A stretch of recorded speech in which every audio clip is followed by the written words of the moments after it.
అత్త మామలు కాదు ఆడిబిడ్డలుంటారు, ఆడిబిడ్డాలంటే అర్ధమొగుడంటారు, ఆడిబిడ్డాలంటే అర్ధమొగుడంటారు. అప్పుడప్పుడు నిన్ను ఆట పట్టిస్తారే, నీకు వాళ్ళతో పోటద్దు బిడ్డ, ఆడ అవ్వయ్యలుండరే బిడ్డ.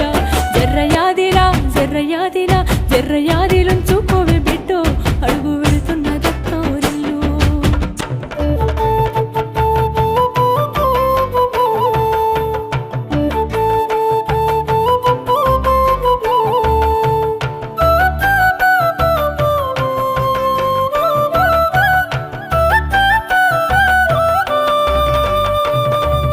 ఇంటి పనులుంటాయి, వంట పనులుంటాయి, అడుగు పెట్టిన కంచి అన్ని నువ్వంటాయి. చాతగా కాపోయినా సాపేసి వండొద్దు, సత్తువ తెచ్చుకొని సాధించి తీరాలే నీ ఈడు సిన్న